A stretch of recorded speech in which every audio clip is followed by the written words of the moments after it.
is it 1529 or is it? Yeah, 31. It's 31? Here it says 1529. Oh, so it's not my fault. No, I'm kidding. I was over time, definitely. So for tomorrow, we also have this break in between. I forgot to say that. Usually I stay here unless I have to really pee, and I can usually manage in a minute or two to run out and come back. But I'm happy to take personal questions, as many as, depends on the time. So if I can answer everyone's question, that's great. If not, I apologize. Today at 5, I have to leave right away. I cannot, unfortunately, talk to anyone because I have an appointment afterwards, and I don't want to let those people wait, and it takes a while to get there. So I apologize if I just whiz off at 5, trying this time to be on time. Yes, but for tomorrow, there's more opportunity and more opportunity for you to ask questions. And let's now start with the meditation. Okay, and so this meditation is really difficult because I'm asking you to watch something we may have never watched. That's feeling. So again, the way to do it initially is to go through the body, because the thing is we don't do anything with our body other than just sitting here. So the way to go about it is just scan through the body and just note any feeling that arises. So and I won't ask you to scan this way, that way. You are totally free to focus on any part and try to check whether there's a feeling of pleasure or of displeasure. Those are the main two feelings. So mentally, possibly there's a mental feeling of boredom. So boredom is usually associated with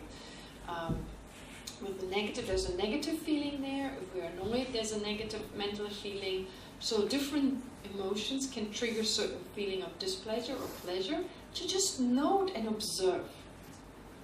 And if there's no feeling, well, you note a neutral feeling. So go through your 5 senses, 5 sense consciousnesses, eye consciousness, ear consciousness, etc. So hearing a sound, what is the pleasure? What is the feeling? Pleasant, unpleasant, or neutral? Then your eye consciousness, if you just look in front of you, or even if your eyes closed, you see something there. Your nose consciousness, pleasant, unpleasant, not pleasant, and just go and observe these feelings. Just try to observe them, just watch them.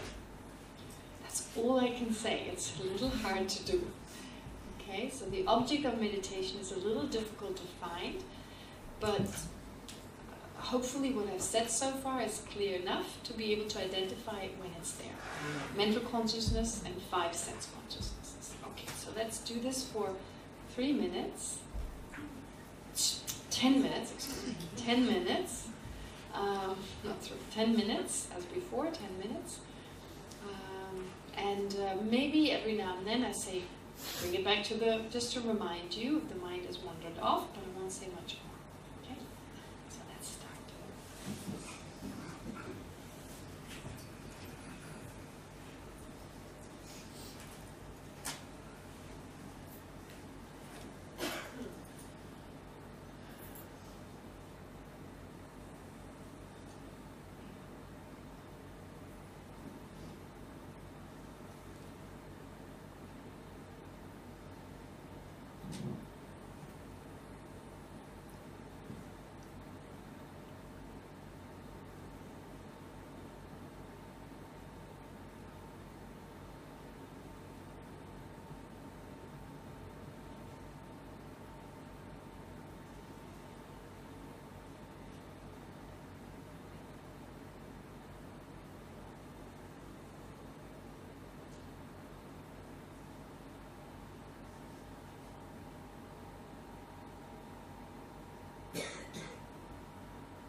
Try to keep your body very still.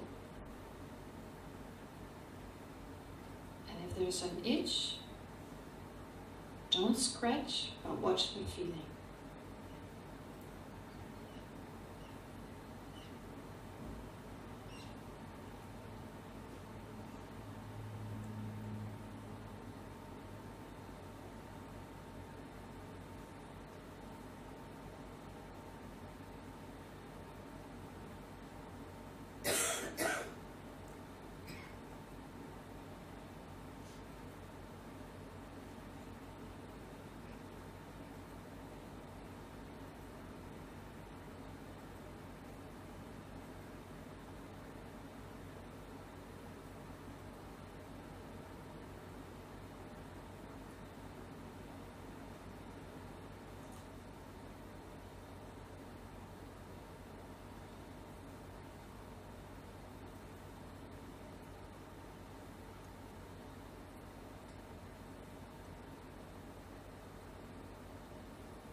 keep focused on a pleasant, unpleasant or neutral feeling.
If your mind wanders off, gently bring it back to your object of meditation.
Painful feeling in the body, just watch that pain, that unpleasant feeling.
easy? Good. Good. Okay, that's good news.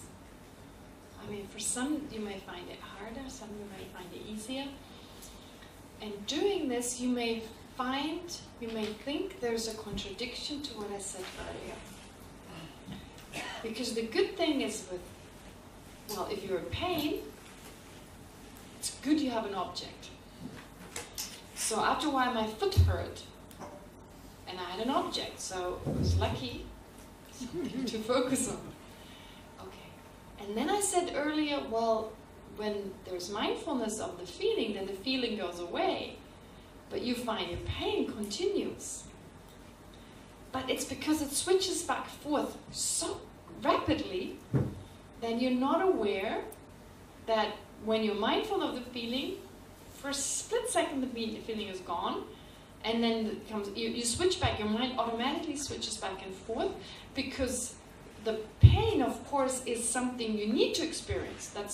If you don't experience, you may hurt yourself. So it's a natural part of the mind that this feeling, the sensation, will eventually become part of your awareness. But this is different to being angry with Moshe. Because Moshe is not in front of me. It's not part of my body that continues to bother me. So with the physical pain, the good thing is it's the whole time there. So the sensation, whatever sensation there is, there's a tingling or whatever is the sensation, something happening in the body, and my body consciousness perceives it as pain. And of course, it's my body consciousness. If it was another body consciousness, it may experience it as pleasant. So it's just what my body consciousness perceives it as pain, as painful. And then my mental consciousness observes the pain. That is what you're doing in that moment. With anger, while you're in this meditative state, unless I get angry with my foot, all right, that I can do. Angry, bloody foot. But we don't really get angry with feet and hands and stuff. We get angry with people. And there's no one in front of me causing that anger, so it's my memory. It's my memory of that person. So when I start watching the anger, unless the object pops back in, which allows me for it to continue, which like the anger comes back, then there's mindfulness, anger comes back, mindfulness, and it doesn't seem the object dissipates or goes away. But if my mindfulness is really, really strong, I won't be able, the pain will go away, because I'm just mindful, and I eventually am mindful of well, the mind, even the body consciousness will no longer, it will just be a memory of what was there before. So the pain will no longer, it will not be a pain right now, it'll be actually just a perception of a memory. Okay? So all I'm trying to say is, that it does disappear, but usually it pops back up, especially if we're very obsessive about this object. There's something we cannot let go, right? It's like when you're trying to fall asleep, but you can't stop thinking. So the mind that wants you to fall asleep, that tries to calm the mind, it pops up, and then the other one gets stronger again. And in the end, you can't sleep. You can't do both simultaneously. Think of something and also sleep at the same time. Make the mind subtler. Now, these practices, watching your feeling, they're not necessarily meant to be on a meditation cushion. They're actually something to take into your everyday life. So we're doing this very focused on the meditation cushion, but you're less likely to experience the same pleasant and unpleasant feelings you experience while you drive to work, while you're in a traffic jam. You know, the whole day we're bombarded with triggers for feelings of pleasure, displeasure, or none of the two. So actually, when we say practice of mindfulness, we do it on a cushion in this setting, only because we're less distracted and can form this habit of, instead of watching the driver or whatever it is that triggers that feeling, we focus on the feeling, okay, in that moment. And if we can do it on the meditation cushion, this is why when we talk about a retreat, the session and the in-between session, depending on the retreat, the in-between session is more important. What you do in between, because then you're digesting and you're starting to apply it in a more realistic way. And then even more important is when you come out of the retreat, it's to bring it into your everyday life. This reminds me of Trump. He does that. It's like, who does that? That's Trump. No, don't listen to him. Totally being silly. So the point is here. No, stop it. So the point is here. What I'm trying to say is that whatever you learn, this focusing on feelings, you should bring it into your daily life, right? Every now and then, watch your feelings. What is happening? What is happening in my body? What is happening in my mind? How do I feel? Get in touch with your own feelings, okay? And also, when a certain emotion arises, we haven't dealt with emotions yet, and they make us feel bad, this is a huge issue. You know, people especially who have experienced abuse, who have experienced very traumatic, and not necessarily abuse, but also any trauma. The problem is they cannot bring that emotion back up without feeling such displeasure that all they're trying to do is push it away. And if you push it away, it'll do what emotions do. They pop up again and again when you don't want to pop. You don't want them to pop up. So that becomes a huge problem in your life. It's very debilitating. When deep emotions, if you don't allow them to come up, okay? So this is one way, and with the next meditation, which we won't be able to do today because there's not enough time, where we focus more on the mind and allow emotions such as fear and sadness to come up. So at that time, to learn to step back. There's a distance between you and that emotion. Just allow for it to appear like a cloud that you don't step into. So the gentleman in the back, now he's no longer wearing a red shirt with stripes. I'm not sure which was. Oh, was he right? Yeah, okay. There was a different shirt. I always remember people by their shirts. So therefore, what he said was so important. We think we deal with the anger, we're observing the anger, but we actually get drawn into the anger and we enhance the anger. Is that what you said? Yeah, so that is where it's so important that you step back. And the way I look at it, I have a certain image that I create in my mind because I also have these emotions that come from childhood that are deep within, even if it's not abuse, but there's some deep-seated fear and things that over the years have come up. And to allow it to come up, I look at it like a cloud that I don't step into. I just allow for it to arise, and then the feeling of displeasure, I don't run away. It's okay. It's a feeling of displeasure. So I'll start with just watching the feeling of displeasure, and then later on, allow the feeling to arise. And when you allow it to arise, you're accepting of it, you observe it, you can actually eventually let go of it, depending on what it is. But with mindfulness, it's so important that you just observe without judgment. It's like your mind removes itself from it to a certain degree, and you just watch it with this acceptance and warmth. Whatever feeling there is, I'm ready.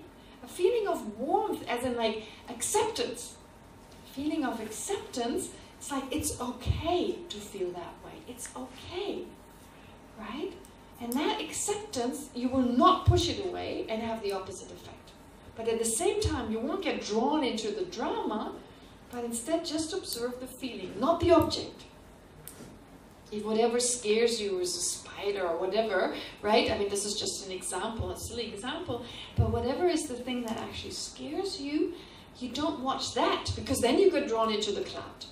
Just watch the thing that experiences that, right? So this is an effective way, but it needs to be done with little steps. The moment you're overwhelmed, let it go. Move on, okay? So you become your own judge. You need to be very, and again, when you do this meditation, you have this calm and this space in your mind so that when it becomes overwhelming, you let it go. Okay? But the way to measure your practice, very simple way, as long as you're calm and happy. When you get agitated, something is not going well, you have to change tactics. So Tibetans are very good at doing these practices because they're naturally calm and content. They have a certain degree of calmness and content. So when they do these practices and suddenly they're all over the place, they let it go. They're not overly ambitious. In fact, they lack ambition altogether.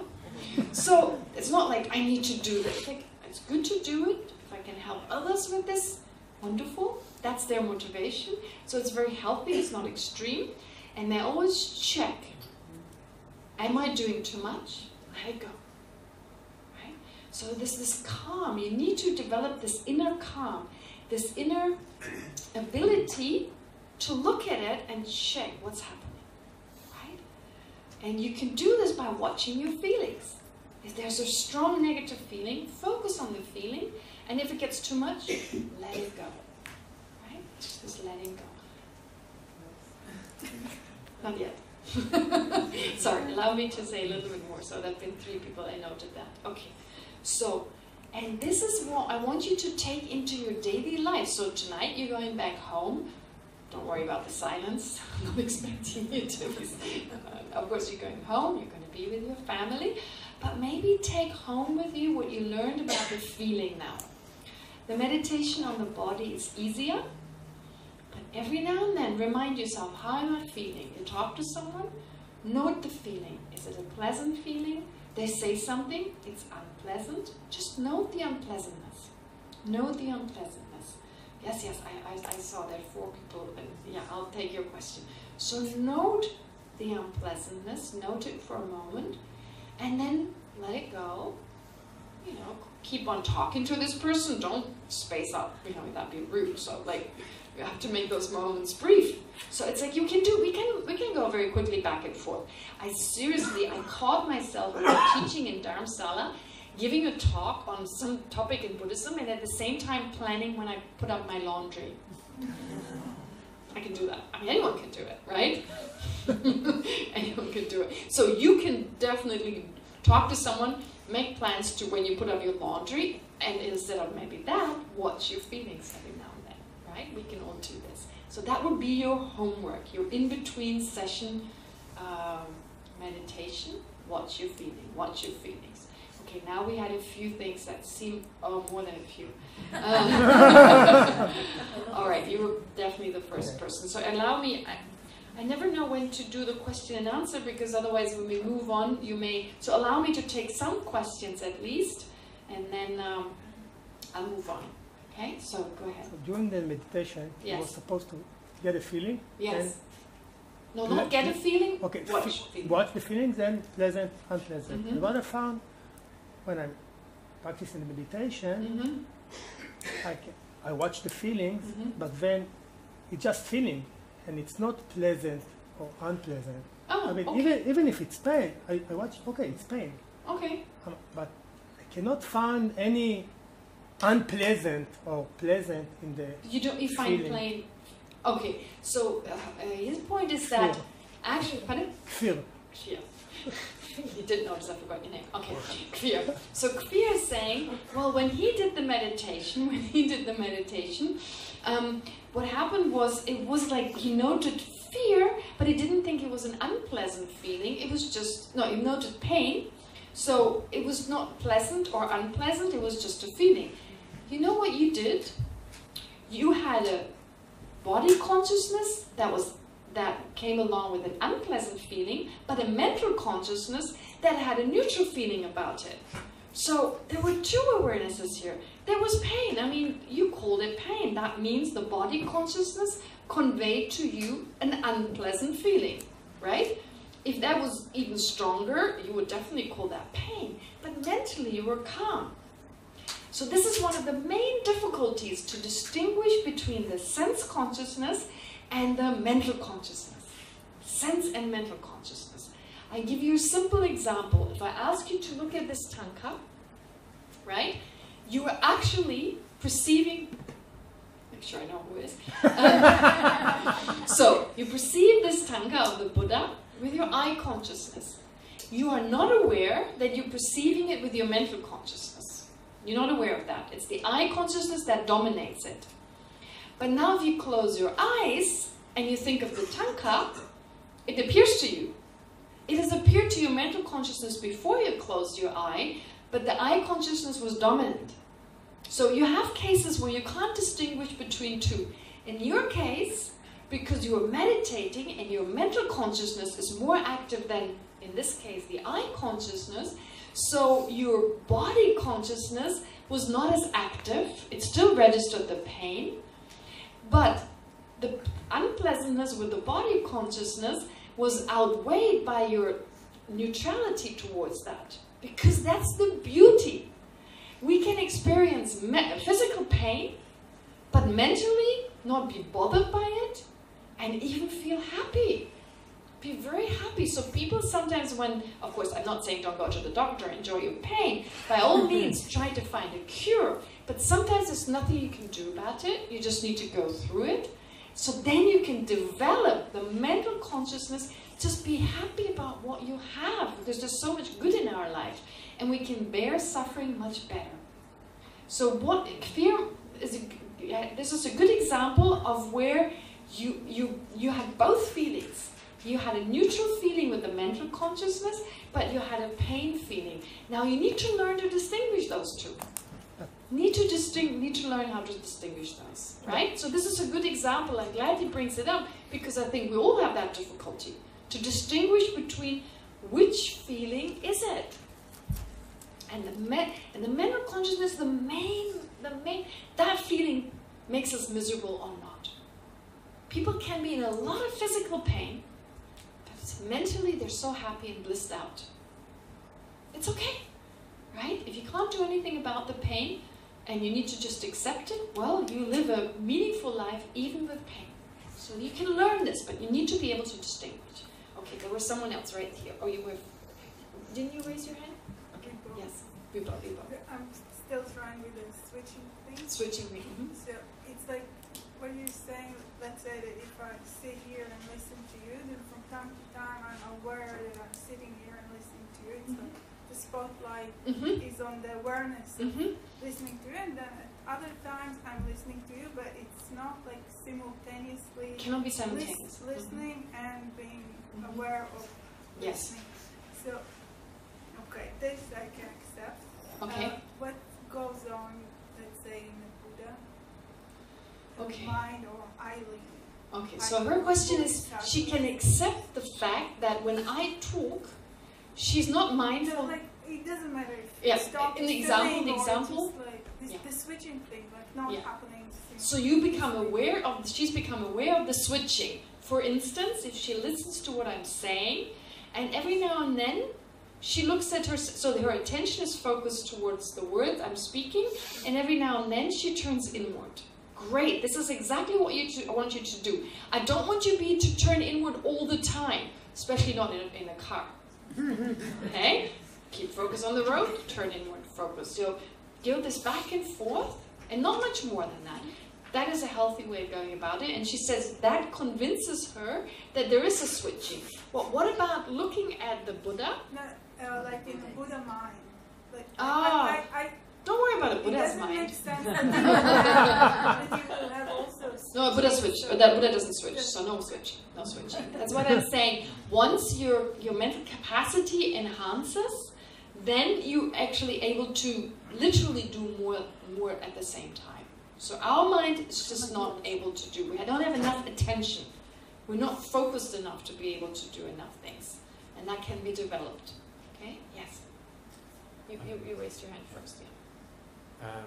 You said at a certain point, when it feels too much and it's overwhelming, you should just stop and back off. Yes, breathe. Just focus on your breathing. Oh, I'm sorry. Yes, you're right. So he's saying, I said when it gets too much, I should just let it go and not be pulled into the feeling? And my response was yes, focus on the breathing, so then you can let go. Focus on breath. Yeah, go ahead. Sometimes, from personal experience, I can say that, like, sometimes I feel very agitated and maybe neurotic, and even just the thought of sitting down and start breathing is a bit too much. Okay, so sometimes he says he feels neurotic and agitated, and just the thought of sitting down and breathing is too much. Yeah, good. I'm glad, because this is exactly what you need. You yourself need to know what's too much. Maybe take a jog. Go jogging. It helps in my case. If I'm really agitated, I just jog. Not million Dharamsala, really. Actually, I have a tiny room.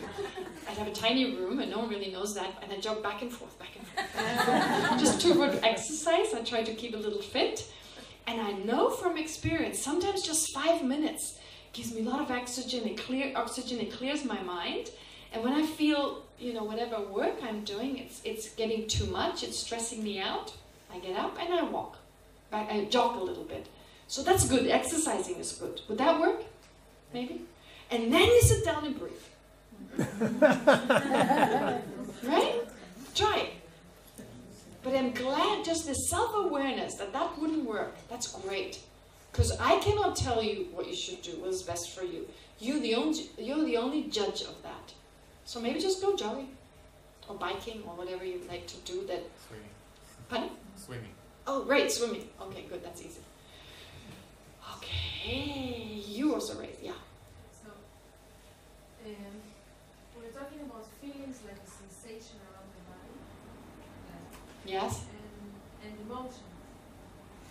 Not really, because emotion, I need to focus on the mind, that's where it comes from. And when you say to check our feelings, I don't know, it's a mixture. No, okay, I get what you're saying. So you're saying it seems confusing. We talk about the sensation of pleasure, displeasure, and neutral feelings, but when it comes to the body, I focus on the body. When it comes to mental pleasure, displeasure, it seems to be connected to emotion. So that's confusing. Well, actually, it's not, because our mental consciousness is meditating. It's focusing, right? It's the mental consciousness. Now, what happens is when you focus on physical objects, you don't focus on the body. You focus on what your body consciousness perceives, right? Because your mental consciousness cannot perceive cannot perceive something in the body directly, since it cannot make contact with the body. It is through the body consciousness that you can get in touch with it. To give you the example, for instance, of the mental consciousness perceiving blue, near Mr. Blue. So if you see, he's got a blue knee there, blue trousers. Okay, so these trousers. So if you perceive blue, if you close your eyes, your mental consciousness doesn't access the blue, right? Even if your eyes are open, your mental consciousness can't access it. So your mental consciousness, when it thinks about the blue, first the color blue is perceived by the eye consciousness, and only then does your mental consciousness perceive what your eye consciousness perceives. It cannot directly get in touch with the sense object.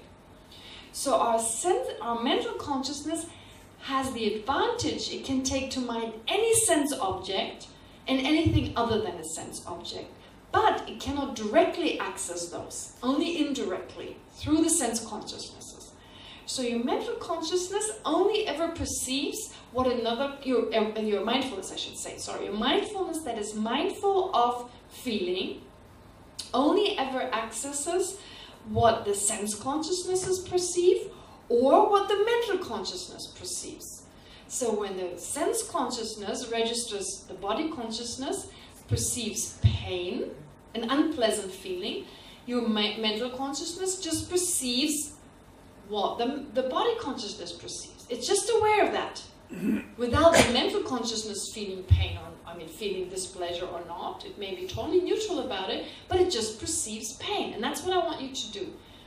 in the case of boredom, let's say, you know, for a second you lose your mindfulness, and so boredom arises, okay? Then your mindfulness registers the boredom, which is a negative feeling. That was a previous moment of mental consciousness, which is a feeling of displeasure, and you now, because it's just been a millisecond before, now you register, oh, displeasure due to boredom. Okay? So it's basically you focus on consciousness, but it seems in the case of the physical body, it seems you're focusing on the body, but your meditating consciousness is a mental consciousness. It can only perceive what your body consciousness perceives. So your object is still another mind. But this is complicated. It's not easy. This is quite complicated, and it requires some knowledge of the different types of consciousness. Initially, you learn about it, and then once you learn about it, you then, through your own experience, learn to identify them. And then slowly you become aware of them. And that helps you in your meditation. Yes? Oh, sorry. You're the next person. You spoke about when you deal with hard emotions, anger, fear, and things like that, especially with high volume. Mm-hmm. You said you spoke about distancing yourself from yourself and the place and that emotion. Mm-hmm. And regarding that, for me, it's maybe it's the lack of practice, but first thing I don't understand how someone can. Because it's remembering an emotion, and without feeling that emotion, I cannot remember it. And another thing is, the next thing I do automatically, without being able to do anything else, is how do I feel about it now?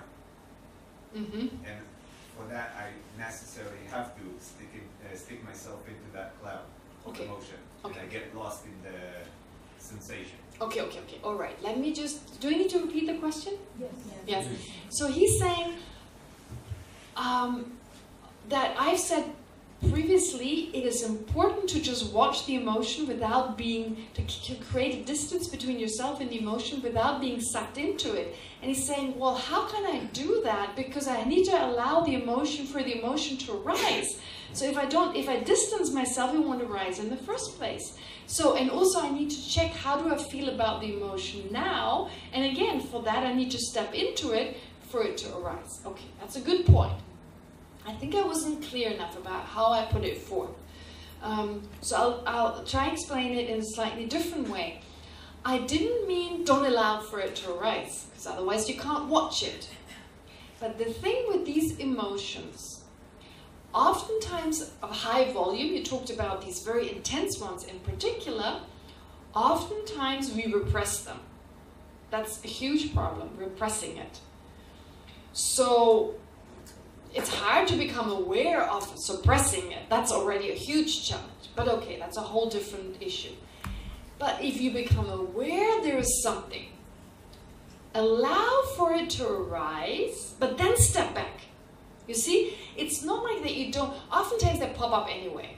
They pop up like mushrooms, you know, it's like suddenly the mushroom is there. But instead of, well, the cloud is there. But now the next step is almost like, and it's of course, this is only an analogy, I'm stepping back, you don't really step back, but your mindfulness, your alertness of that, instead of being caught up in the object of that emotion,